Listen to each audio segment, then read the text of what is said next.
Good. Well, it's morning, I guess. Still, I'm used to doing these at night. So, good morning, everyone that's jumping on with us and tuning in. We're coming at you this Saturday morning with our college football top 10 cornerback reveal. Something we voted on. We'll get into that here in a minute. But hope everybody out in the chat land is having a great morning, and I hope you can't have two better guys join you when you're doing one of these streams than the two gentlemen that are on the screen with us right now. We're going to start off with Rob, the CEO in my mind of us here at WTP Sports. Rob, how's it going today? You look like you're in a different location than normal. Yeah, I'm in a different location. I had to come in and do some work. So I'm in a different location. I got to do this from my phone because the Wi-Fi connection is not as great. So here I am this morning, but I'm excited to be here, ready to talk about some top 10 cornerbacks in the no-fly zone. Exactly. That's what it is. That's the no-fly zone, man. And when we get to the number one, that's definitely a no-fly zone. But also joining us is the man, the myth, and probably the legend, Mr. Post-Game, as I call the COO of the company of WTP Sports. What's going on in your world, Post? Man, not too much, man. Just excited to get on here this Saturday morning and chop it up with y'all on some really freakish athletes at the cornerback position in college football. 100%. This is doing this year has just proved to me even more, no matter what position group we go to, there is depth everywhere. And I promise you, when we reveal this top 10 for y'all, you're going to be like, well, you forgot this guy. Well, you forgot this guy. Well, you forgot. I'm sorry, man. There's only 10 spots. I mean, we could have probably ranked 15 to 20 and been fine, but it's going to be a really exciting college football season. So we'll see where we go. Just a little bit of stuff there. So glad to see everybody in the chat. Got questions? Drop them, please. You see all the channels scrolling down at the bottom of us here. Go like, subscribe, share, hit the notification bell. Join us. Give us your thoughts. Give us who we missed. Tell us who your cornerbacks do you think so. We're always here for the fans, of course. So without that, we'll go back to how we always start these shows with how we come with the rankings for any new members or viewers. We all submit a list, and then I take that list and I rank them from 10 to 1, points 10 being the highest for first place, 1 for 10th place. Go across the board, add them up. There's your rankings. That's how we come to our rankings.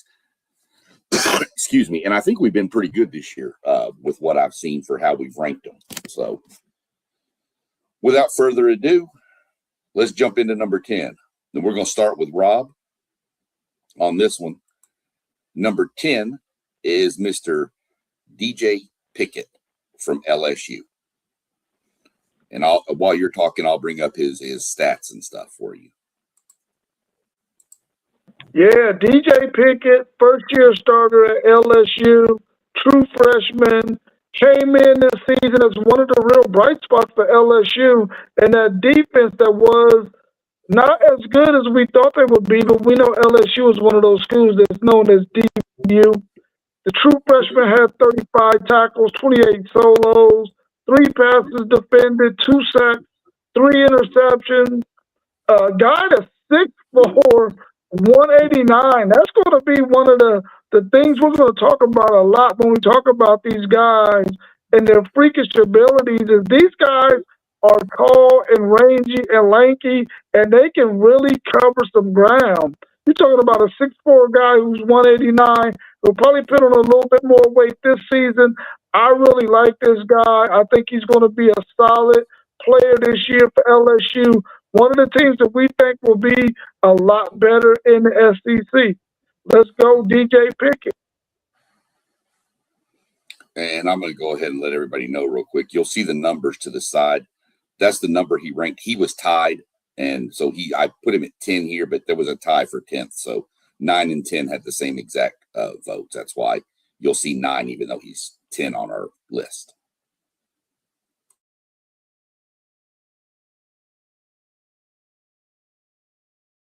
What you got post game? Yeah, DJ Pickett, man. I'm really excited to see this young man continue to blossom down at LSU. The thing that stands out for me, and Rob mentioned it, is his size, 6'4", 6'5", at the cornerback position. That's really freakish. And this guy, look at his stats. He's able to make tackles. He's able to get sacks. He's able to get interceptions. I expect those numbers to only increase this season with Lane Kiffin in town as the new head coach. Being that tall, though, he's a really long strider. So some of the more smaller, shiftier wide receivers he can have a problem with. But outside of that, this is definitely one of the more elite corners in college football. And I'm excited to see how he excels this year.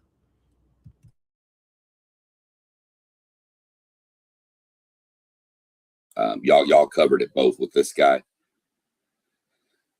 Long, rangy, just a freshman All-American last year. I mean, and this guy's got all the makings of a future first-round NFL draft pick with the size and everything he's got. He does need to get a little better with the shiftier receivers. I think they give him problems. People like, I'll just throw them out, Casey Concepcion, shifty receivers that can cut and are real slippery, as we like to say. So, other than that, though, his size is good. I mean, that's a huge cornerback. And, you need that in today's football with these receivers getting bigger. So that's definitely our number 9/10. Moving on to the other tie for the 9th and 10th spot was Ellis Robinson III from Georgia. And again, we're going to let Rob go first here, and then post, you follow him right up with that. And I'll bring his info and stats up as y'all are doing that. Yeah, Ellis Robinson, the fourth, 6', 180, 2 years at Georgia, 23 tackles, 14 solos, 4 interceptions. I expect a huge season from him this year, 7 passes defended. I really feel like this guy is going to have an opportunity to really solidify himself as one of the top 10 corners, probably to get drafted in next year's NFL draft if he decides to come out after year 3. I really like him. And at Georgia, they're always going to play some press coverage. They do a real good job with film study. And I expect this guy to take a major leap and have the kind of tackling stats that you want to see a corner have, especially when teams run the outside zone at him. I think this guy is going to be really, really nice. I would like to see him get up to maybe around 190. But 6', 180 is still a good size for a cornerback. Yeah, I like Ellis Robinson. I think this kid has the goods. You see him take interceptions to the house and really shows his ball hawking ability. But one thing that stands out for the kid, man, he doesn't mind helping out in run support, and that's a really good trait for a corner. Despite his size or lack thereof, I'm with Rob. I think he needs to put on a little more weight to that frame. But outside of that, this guy is great at coverage. He's a ball hawker, and he does not mind helping out in run support. This is a guy who Georgia needs to take that next step if they're going to be able to compete for a national title this year. I love Ellis Robinson. Yeah, Ellis Robinson is one of those. I don't want to say undersized because he's decent, but when he comes down into the run game, he has to get a little bit better at tackling. But again, that'll come with time. And, Kirby's smart in that defensive over there. They're going to get that under control. But the fact is he might be a little undersized, but that dude will stick his nose right there in the fire. And if you're a quarterback facing him, you better be spot on with your passing, because if you're off a little bit, it's his. This kid's got good hands back there. you mentioned it post game that if they want a chance at a national title, he's going to have to play it. And I think we all kind of expect Georgia to have a really good defense, as they do pretty much every year under Kirby Smart. Really like Ellis Robinson. Next, we're going to move out a little bit west and go visit Brigham Young University, where Evan Johnson is. Came in with 7 total points. And we will go ahead and do our same rotation with Rob, then post game on Evan Johnson and what he brings to that BYU defense. Yeah, Evan Johnson, BYU, 6 foot, 185-pound guy, 65 tackles in his career, 51 solos, 7 passes defended, 1 sack, 7 interceptions, 5 interceptions last year. That means that this guy was making plays for BYU. When you see a guy have as many interceptions as 4, 5, 6 interceptions in a season, you think that maybe teams are picking on him. Maybe this guy was just a ball hawk and knew how to get to that ball. He also had 1 TD. I really like him. I expect him to be a cornerstone piece for the BYU defense this year. I really want to see how he matches up with some of the better elite receivers that we're going to see in the Big 12 this year. Will he be a guy that can follow the number 1 receiver for those teams that they're going to face? So I'm going to be watching Evan Johnson closely this season to see what things he does better this season than he did the last previous seasons. But I really like Evan Johnson, and he's definitely a top 10 player, in my opinion, at the cornerback position in college football. Yeah, definitely, Rob. He's definitely a cornerstone of that BYU defense. And if that BYU defense is going to dominate, Evan Johnson has to have a preseason All-American type of year where he's projected to be. I like this kid, man. He makes a lot of plays. He's another corner who isn't afraid to help out in run support. And him leading BYU in interceptions is huge. I think he's going to repeat that feat this year. And he actually tied for the lead in interceptions in the Big 12. So this is one of the better corners, not only in the Big 12, but in America. I think he's seasoned enough, and I think he's going to be one of the better players in college football. Evan Johnson has to have a big year and be relied upon to take out some of the better wide receivers in the Big 12 if BYU is finally going to get over the hump and win a Big 12 championship this year. Yeah, agreed. Look at the stats alone. 47 tackles. It's 4 tackles per game. That's pretty good for a cornerback. You mentioned the interceptions tying for the lead with the Big 12 post game. It's the interceptions, but also look, 8 pass breakups. Well, if those are third downs, he just stopped 8 first downs throughout the season. So it's not just all the interceptions and stuff, but he has to continue that level of play, I think, for BYU to get where BYU wants to get, which is first off a Big 12 championship. He's going to have to be good. There's some good receivers in the Big 12, so he's probably going to have his hands full this year too. But he's probably going to be tasked with you're covering that guy. He's their best player. You shadow him. That's probably what they're going to have to do with Evan Johnson, which is what I would probably do with him. So we'll see how it plays out with him. Really, really solid player sitting at number 8 in our list. Probably could have been higher, but we'll leave him at 8 for now. Let's go to the probably most hated state from Ohio. Let's jump north to Jair Hill from Michigan and give our thoughts here. Came in number 7 on our list, got 12 total votes. Rob, floor is yours. Yeah, Jair Hill, I'm expecting him to put up some major numbers for a really, really good Michigan defense. We talked about several players in our charts, in our top 10s, and a lot of guys have showed up from Michigan. I really think this guy has an opportunity to solidify himself as one of the best defensive backs in the Big Ten this year. I really like his upside. 6'2", 190, has 79 tackles in his career, 54 solos, 2 sacks, 2 interceptions, 3-year player at Michigan. I expect this year to be a phenomenal year for him. Can he take that next step, though, and be one of those corners that can say, on this side of the field, you get nothing?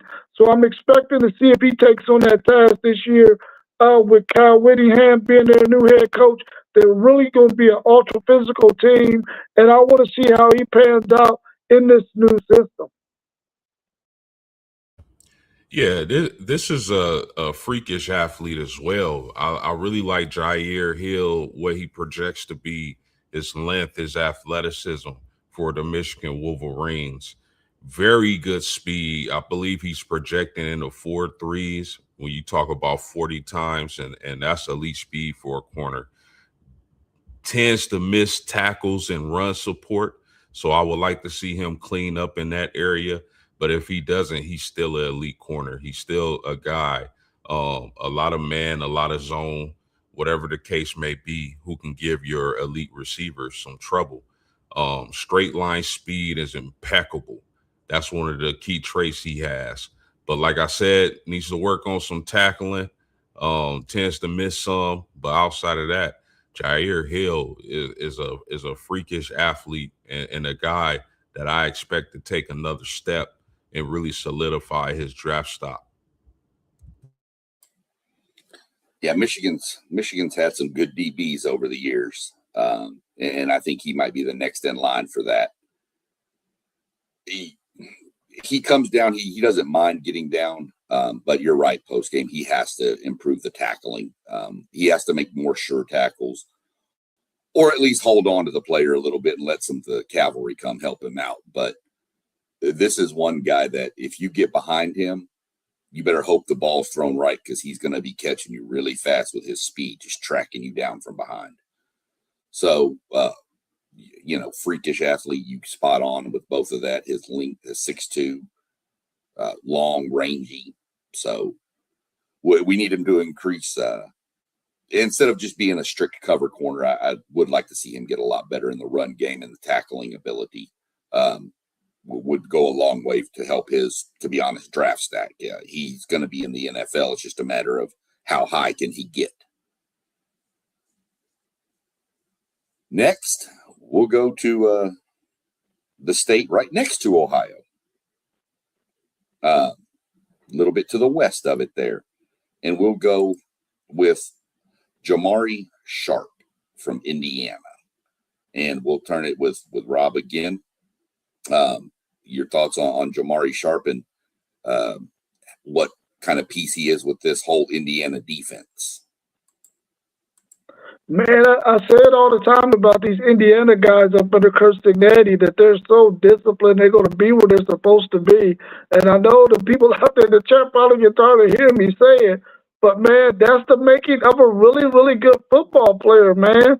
Jamari Sharp, Indiana, 6'1", 188 pounds, has 84 tackles in his career, 59 solos, 13 passes defended, a half a sack, 4 forced fumbles, 2 interceptions, a guy that has played a freaking lot of football. So we expect him to really be one of those really good Indiana players that we've seen come out of Indiana the past few years under Kirk Cignati.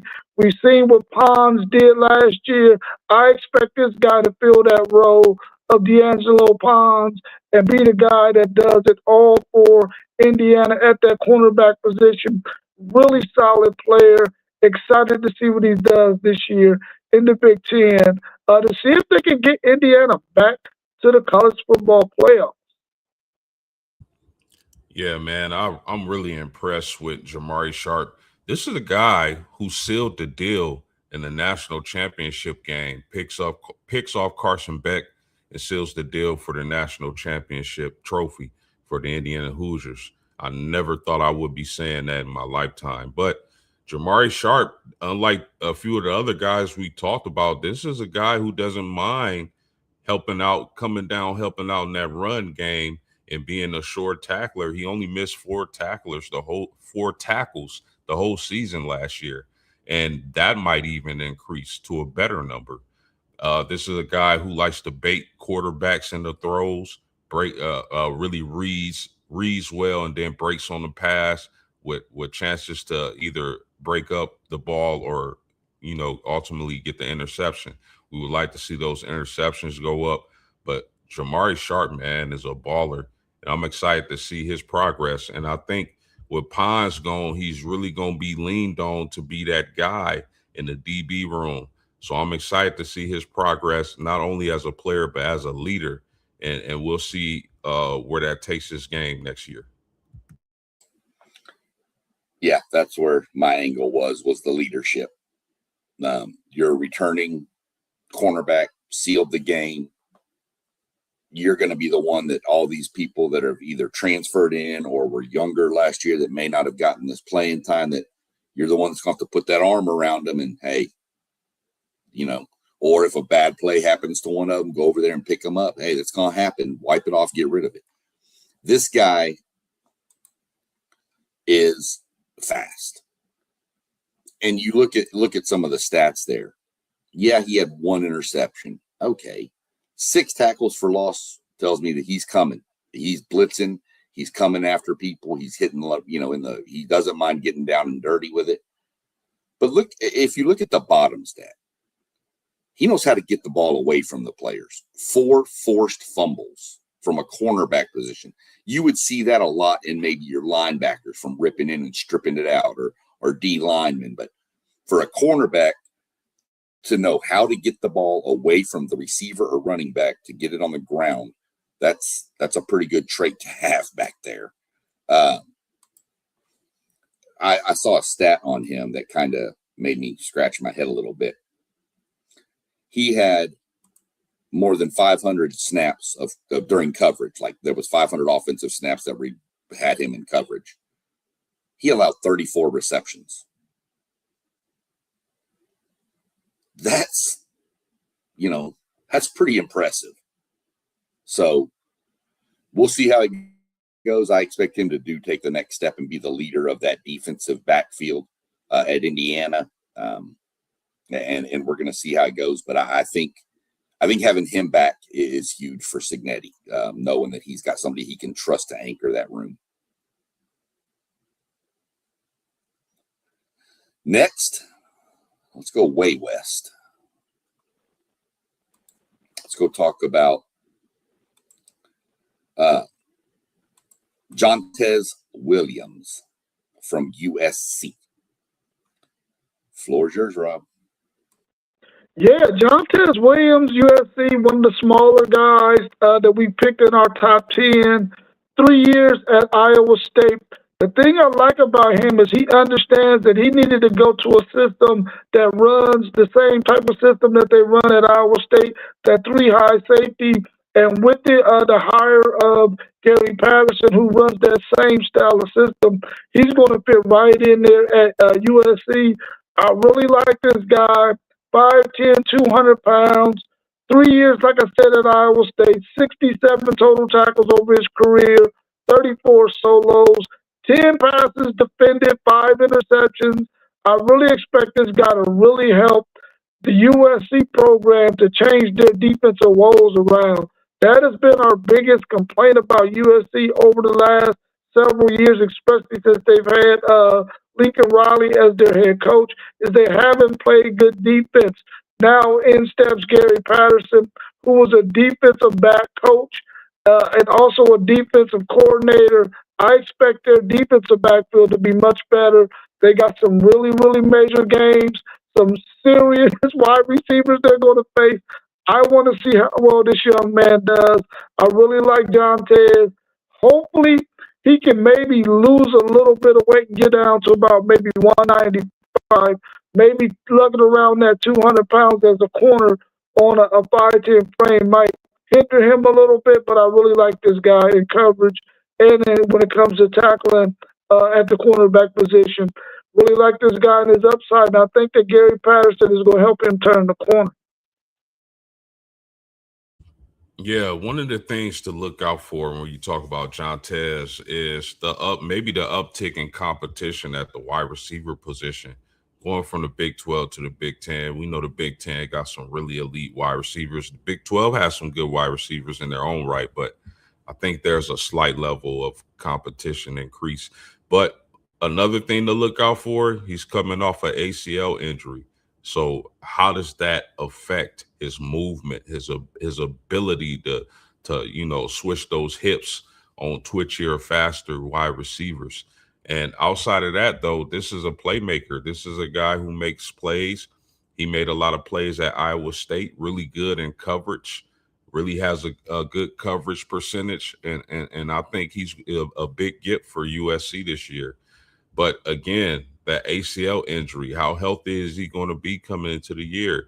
Is that going to take away from some of his athleticism? When you talk about defending receivers, those big receivers, those small twitchy receivers, is we're going to learn a lot about John Tez Williams this year. But outside of that, man, this is a guy who was a playmaker for Iowa State. And I'm excited to see what Gary Patterson can do with him in this USC defense, because he definitely has the goods to be one of the more elite corners in college football. Yeah, that's an ACL is always iffy coming back from. I lean on the cornerback. Their skill spots are a little bit different. I mean, granted, with the technology and the medical staffs we have nowadays, you can recover a lot faster and get back. But what's it do to his head? If he goes to is he going to be nervous making cuts at the beginning of the season? Is he going to be like, oh, if I plant wrong, I could be out again? This dude only played 5 games last year. So if he's healthy and his mind's right and he's good with it and everything's fine, I think he's going to fly up the cornerback rankings and be really, really high. Really sure, reliable tackler. It's that injury that has me concerned. And then some of the receivers, like you mentioned post game, that he's going to have to face are going to be a lot more, I guess, higher level. I hate to say that about, because the Big 12 does have some guys over there too, but I don't think there's anybody like a Jeremiah Smith or Evan Stewart or DeCorian Moore that in the Big 12. So the injury is kind of a concern, but he did have 4 interceptions in 2024 also at Iowa State. So I think you're right. I think he went to a system, Rob, that fits his style and his play. And I expect him to, if we re-rank this at the end of the year, I think he'd be higher than 5. Let's move on to a school that we haven't even talked about in any of these ranking shows. But this guy is going to be something. And that's Kelly Williams from Mississippi State. And for a team that's not projected to do much, I think their over-under win total was 4.5. This just shows, you can play ball anywhere, and this guy's going to be something special moving forward. So we'll turn it over to the great analysis from the gentleman. Man, I really love Kelly Jones, 6'4", 195 pounds. I'm telling you right now, if you face Mississippi State and you think you're going to throw at this guy, you got another thing coming. You got to make sure your wide receivers got some serious steps on this dude, because his length can get to just about every ball that you put in the air. I watched him last year, but we had a wide receiver at Texas, had a step or 2 on him. His length swallowed that steps that player had up over him in an instant. I'm telling you right now, I love this guy. He is a player who I thought probably should have moved to linebacker or safety, but nope, I was dead wrong. He's one heck of a corner, 62 tackles over his career, 33 solos, 12 passes defended 11 of those last year, 2 interceptions, super tall and rangy guy. I really love him, and I hope that he makes first team All SEC this season because he is really a dude. Yeah, 100%, Rob. I couldn't agree more with you. This is definitely one of the better players in the SEC conference. And salute for him just for sticking around at Mississippi State. I'm pretty sure he could have went anywhere, hopped in the portal and went anywhere. But I mean, you said it, the 6'4" frame. He really excels in the man coverage area. Man to man, he's one of the elite corners in college football. And how does he do it? With his elite length. And not only is he good in pass coverage, but he's not afraid to come up and make tackles. He was only charged with 3 missed tackles the entire season. So this is a guy I would expect him at the end of the year to finish in the top 2 or 3 corners. If we re-ranked so at some point at the end of the college football season, I expect this guy to shoot up the board. He's already elite. I think he still has room to grow, and he's going to be all SEC first team and one of the bright spots for this Mississippi State team. I really like Kelly Jones a lot. I love Kelly Jones. I also love to hate Kelly Jones. He has terrorized A&M's passing attack over the past 2 years. We got him. We've beaten him, but man, we had a guy, and this is just an example of his closing and coverage ability. He was beat, and he was beat bad on a corner route in the end zone against the back pylon. And the ball wasn't lobbed, it was thrown. And he closed in about 3 strides and knocked it away. Actually, I think he picked that one off. But his coverage skills, much like the other 6'4" receivers, he's big. Shifty receivers can give him a little bit of a problem, but you better shift and get away from him, because if he's close, his length is just going to swat it down. 28.9% completion percentage allowed against him. Against a team that Mississippi State that wasn't really good on defense last year. He was the bright spot. Man, I love that he wears maroon. I just wish it was in a different logo on the front. I can't lie about that.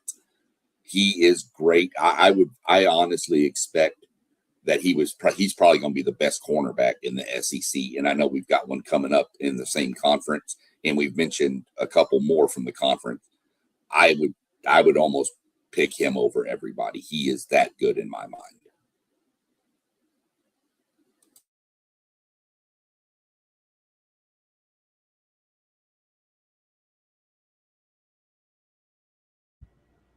Oh, here we go. Let's go back to the Big Ten and go out to Oregon, who we have spoken about. I think at every position from offense to defense, we've had somebody from Oregon on there, if not 2 or 3 of them. I've lost count. These Oregon guys are everywhere. So we're going to jump into Brandon Finney Jr. from Oregon, came in with 25 votes in our rankings. Man, what we got to see Brandon Finney Jr. do last year as a true freshman, to 6'2", 203 pounds, 42 tackles, 29 solos, 7 passes defended, a sack, 3 interceptions, and a TD. Man, I really love this player right here. And I feel like he's one of the reasons why Oregon is probably going to be one of the best teams in the country. Probably will come out ranked number 1 once the AP and them come out with their rankings. I really love him, and his confidence is through the roof. He's a guy who understands that, listen, I don't care who it is lining up over there, I got a job to do. And he goes out there with ultra confidence to get that job done.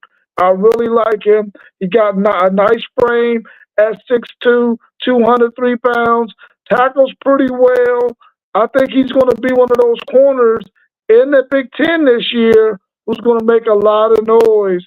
And just think this guy gets to come back for another season after this one and get to do it all over again. I really like Brandon Finney Jr. I think he's one of the best corners on our list, and that's why he came in at number 3. Yeah, for sure, Rob.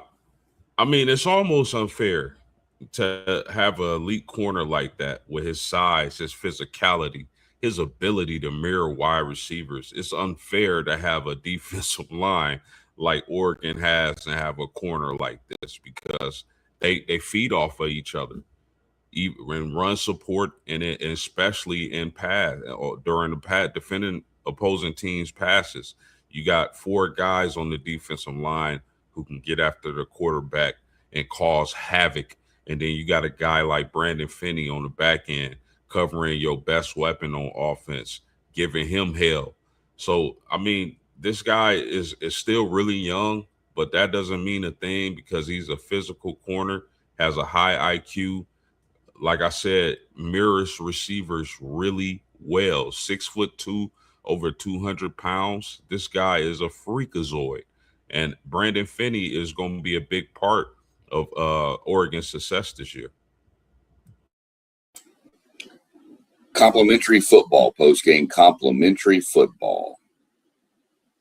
If he's holding the receiver under control, that quarterback's trying to figure out what to do. Here comes that D-line. If that D-line puts a little pressure on him and the quarterback forces it up, it's his. It's just, defensive line, your front 7 on defense makes your cornerbacks look better, and your cornerbacks make your defensive line and linebackers look better by giving the quarterback nowhere to go with the ball. So he benefits definitely from that defensive line. But man, that even without that defensive line doing that and getting pressure, you've still got a shutdown corner sitting out there that's going to take away part of the field. So really like Brandon Finney Jr. You mentioned it, Rob. This dude's got another year. I mean, he was a freshman All-American, second team Big Ten. Excuse me. And he's got another year. That's just to work on that craft. So we'll see. I mean, I fully expect him. I'm sure we do this next year. He might be sitting in the number 1 spot next year based on what he's got going and how good he is. So we'll see how that plays out. Next, we seem to be jumping back and forth between the SEC and Big Ten here for a minute.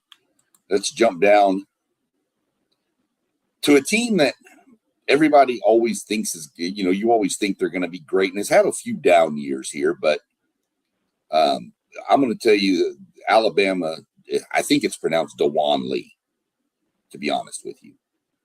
I don't think it's Dijon Lee. I think it's Dewan from Alabama. And he's the leader of that Alabama secondary, which if you haven't paid attention, that secondary is going to be really good. That's the strength of their defense, which is not normal when you talk about Alabama. So, Rob, what do you got on Mr. Lee? Well, Mr. Lee, I'm telling you right now, another one of those freaking true freshmen, 6'4", 204 pounds, 32 tackles last year, 21 solos, 5 passes defended, 2 interceptions. What can you say about this guy, man? Unbelievable talent.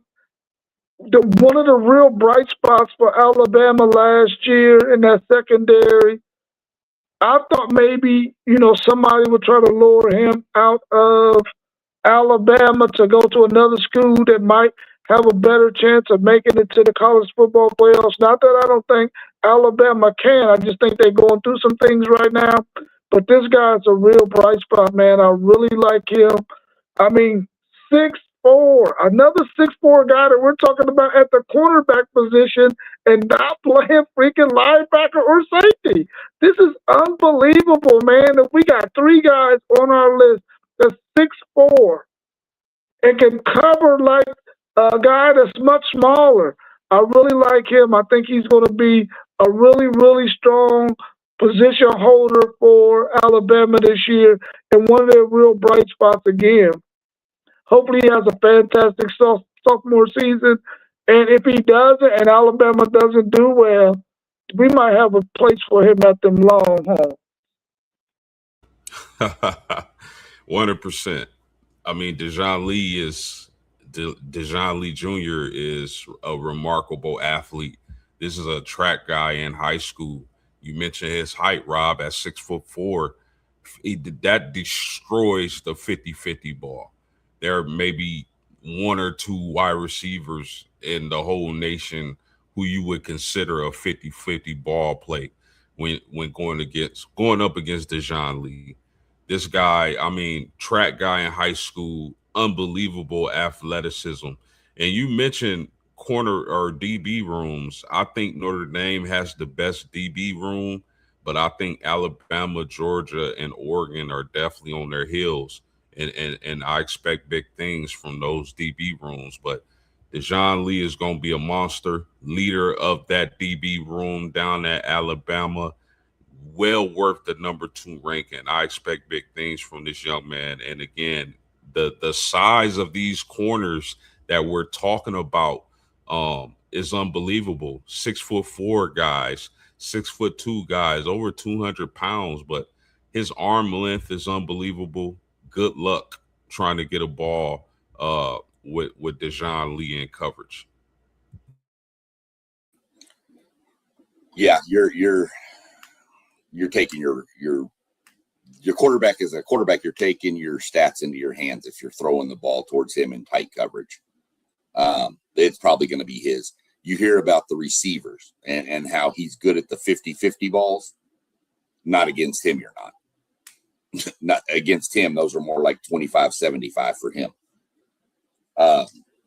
You mentioned that the Alabama defensive back room is going to be loaded. It is good. It is really good. There's another Alabama cornerback that could have made this list too, but he missed out.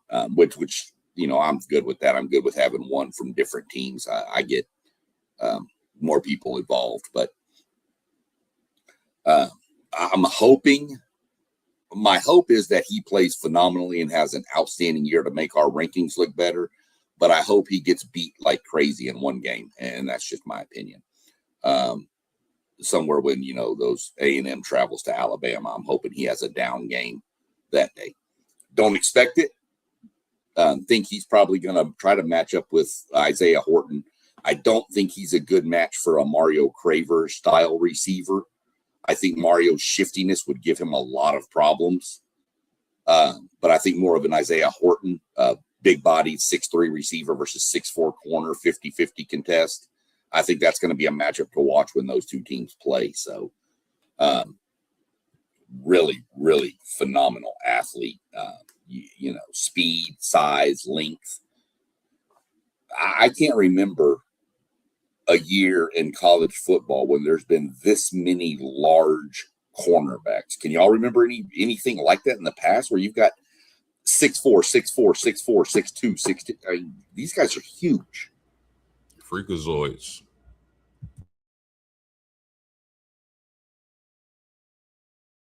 Well, I guess this is probably one of the worst kept secrets in the history of the world. We've had a few of these on these rankings. We had one with the wide receivers. We have one now. And I think we had one with edge rushers too. But we all know if you've been under a rock for the past year or two, you don't maybe know this name, but that's the only way you don't know this name. And we are going to South Bend, to Leonard Moore, probably one of the best defensive backs. I'm going to call him a cornerback because that's what we're doing. But this guy could play anywhere in that defensive backfield and be a monster. You could probably put him at linebacker and he'd be fine. He is just a baller, and got to see him up close and personal last year. Well, not personal because, I mean, I watched it on TV. But when they played A&M last year. So Leonard Moore, as no surprise, comes in number one. You see 30 points, got every first place vote we had. Don't think it was even really that close, to be honest with you. So, Rob, we'll let you go. I'll jump in second post game, and I'll let you finish us up with your boy from Notre Dame. Yeah, Leonard Moore, consensus on all of our board, number one cornerback in the country. 6'2", 197 pounds, 79 tackles in his career, 57 solos, 18 freaking passes defended, bro. This dude is unbelievable. 3 forced fumbles, 7 INTs, has a touchdown. All I know is when we meet them, my Texas Longhorns, that is, in the national championship game, I hope he plays and balls out, but we win the game. I really love Leonard Moore. I know post game is going to be able to tell us all the stuff we need to know. So I'm going to get out of his way so he can give it to us. But I love Leonard Moore. Yeah, I'm not going to spend a lot of time on Leonard. I'm going to let post game kind of brag and shine on his guy here because, as I mentioned, this is one of the most phenomenal athletes I've seen at cornerback. Instincts out the world. So I saw last year against Notre Dame, you know, A&M had a little momentum against you, and we were driving, and Marcel threw a pass to the sideline. Leonard Moore is looking at the receiver facing the sideline, and at the last second spins around and just snatches it. And I was like, okay, can we get this guy off the field, please? You know, he needs a timeout or something. Get him out of here. But one of the most great play. I mean, the quick instincts to turn around that fast while falling to the ground and still snag the ball were insane. And I'll get out of the way and let you give us everything we need to know about Mr. Moore. Yeah, well, if anybody wants to know what separate Leonard Moore from the rest of these freak athletes at the cornerback position in college football, it's simply his IQ and technique. Blend his IQ and technique with his size, his athleticism, his speed, and you got a making of a number one cornerback, not only in college football, but this is a guy who's going to go early in the first round of the NFL draft next year. I mean, when you got guys like Jeremiah Smith, who's easily, hands down, the best player in college football, best wide receiver in college football, saying that was your toughest matchup in the national championship as a freshman in 2024, a true freshman, given the assignment to slow down that Ohio State passing game and those elite wide receivers. Listen, I think Notre Dame would have been a much better ball game against Ohio State in the national championship game if Al Golden or Marcus Freeman had simply just said, look, wherever Jeremiah Smith is, that's where you are, Leonard Moore.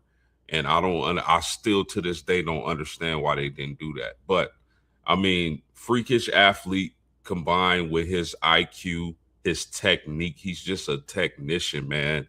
That's why you can line him up all over the field against any type of wide receiver, and he's going to hold his own. I always reference the USC game last year. Mekhi Lemon is a slot player, was killing everybody in the slot. What does Notre Dame do? They surprise USC and move Leonard Moore to the slot and have him cover Mekhi Lemon the whole entire game. And I just think he's elite. He's an elite corner. He's a once in a generation corner. And I'm excited to see him play this year in his NFL career as well. Yeah, I fully expect Leonard Moore to be off the board in probably the top 10 picks in the NFL. You can't pass up a true shutdown cornerback. Say what you will about college to the NFL. I don't care. This kid's game transitions to the NFL easily, and he immediately becomes a starting cornerback on whatever team drafts him. I fully expect him to be gone by pick 10 in the NFL draft this coming year. an outstanding player. So that's our list. Any other people y'all want to mention, names that we might have missed, others you may have your eye on? I have a couple I have my eye on, but I'll see if y'all got any others you want to mention before we get out of here. Yeah, I just want to say, listen, whether you hate Notre Dame, whether you love Notre Dame, whether you're indifferent, this Notre Dame defensive back room is going to be unfreaking believable. SEC Shine, you talk about ranking the safeties, I believe Tuesday night. I got 2 Notre Dame safeties on that top 10 list. When you think about Leonard Moore and his shutdown capabilities, and then you got Bronte Johnson at safety, and Don Shula at safety. Those are dudes. Those are dudes, man. Then you get the cornerback transfer from Colorado who played with Travis Hunter, DJ McKinney. You got DJ McKinney, and then you move your starting field corner to the nickel. It's really going to be exciting, man. This Notre Dame defensive back room secondary, I think is going to be a treat to watch, whether you hate them or love them. Yeah, I'm looking forward to this year's season, man. Like I said before, the players that we got playing in college football this year, man, it's going to be unbelievable. The NFL is going to be ultra excited about all of these guys that are going to be going into this NFL draft. And the cornerback position is not taking a back seat to any other position on the football field, and I don't care if it's quarterback. The cornerbacks in this draft coming up are going to be some superior athletes to what we've probably seen at the quarterback position as far as depth wise in quite some time. I'm excited about that, but I also want to give my man SEC Sean a shout out. The graphics you've been dropping, bro, have been amazing.